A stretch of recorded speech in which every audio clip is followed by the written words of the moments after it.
ভক্তি, শ্রদ্ধা, আনন্দ, আবেগ, উচ্ছ্বাস নিয়েই হলো বাঙালির শ্রেষ্ঠ উৎসব দুর্গাপুজো। সম্প্রতি ইউনেস্কো সম্মানে সেজে ওঠা এই উৎসব বাঙালির দরজায় কড়া নাড়ছে। পুজো মানেই মা আসছেন মর্তে, আর মায়ের পুজো হবে সারা বাংলার মণ্ডপে মণ্ডপে, আবাসনে, এমনকি দেশে বিদেশেও। বিভিন্ন পুজো কর্মকর্তাদের দ্বারা আয়োজিত কলকাতার বিভিন্ন পুজোগুলিকে এবার শারদ পুষ্পাঞ্জলি সম্মানে ভূষিত করতে চলেছে সিগওয়েজ। একটা পুরস্কার দিকে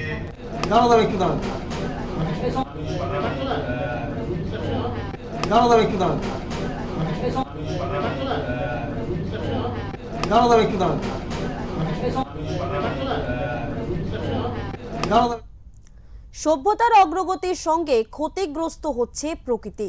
উন্নয়নের নামে কেটে ফেলা হচ্ছে গাছপালা, এর ফলে বাড়ছে উষ্ণায়ন, ক্ষতিগ্রস্ত হচ্ছে পৃথিবী।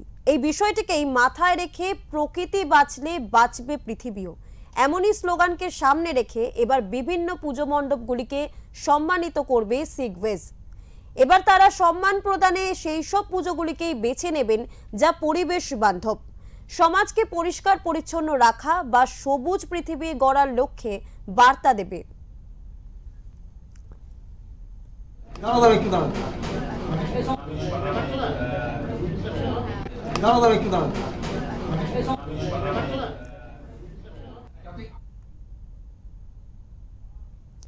পাঁচটি বিভাগে বিচারকদের বিচারে শুধু কলকাতার মধ্যে বিশেষ পরিবেশ বান্ধব পুজোগুলিই পাবে এই সম্মান। 9 সেপ্টেম্বর কলকাতার এক হোটেলে আনুষ্ঠানিকভাবে উন্মোচন হলো শারদ পুষ্পাঞ্জলির সম্মানের লোগো বা প্রতীকী। আমরা অত্যন্ত কৃতজ্ঞ যে আপনার মতো গুণী দেবতা আজকের এই বিষয় যেখানে মাটির সাথে জুড়ে রয়েছে পুষ্পাঞ্জলি, শারদ পুষ্পাঞ্জলি, কি বলবেন? যে কোনো পরিবেশ বান্ধব পুজোকে স্বীকৃতি দেওয়ার যে প্রচেষ্টা আজকের এই সুয়েজ গ্রুপ থেকে শুরু করা হলো, আমি একে ধন্যবাদ জানাবো। পরিবেশ ছাড়া এই পুজো করা শহরই থাকবে না, মানুষ থাকবে না।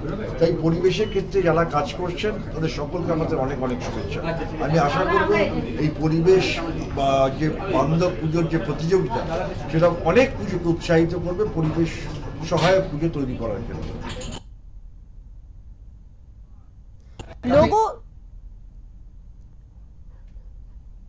লোগো উদ্বোধনী অনুষ্ঠানে উপস্থিত ছিলেন আয়োজক সিগওয়েজের কর্ণধার অরিন্দ্রজিৎ রায়, ইন্দ্রাণী রায় সহ বিধায়ক দেবাশিস কুমার, আইপিএস শান্তি দাস বসাক, ডক্টর প্রসূন ঘোষ সহ বিশিষ্ট ব্যক্তিবর্গ।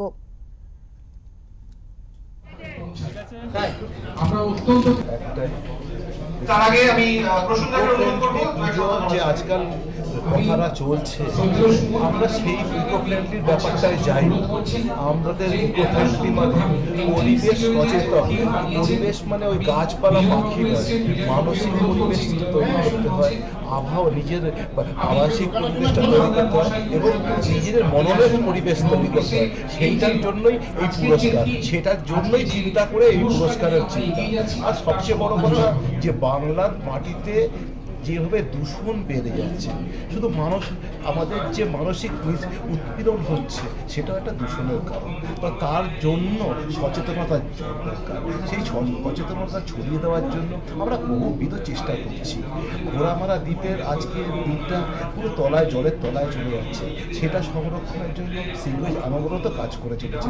আমাদের কাজগুলো কিন্তু খবরের কাগজ বা এতে নয়, টিভির পর্দায় নয়, আমাদের কাজটা হচ্ছে মানুষের অন্তর, মানুষের মানসিকতা।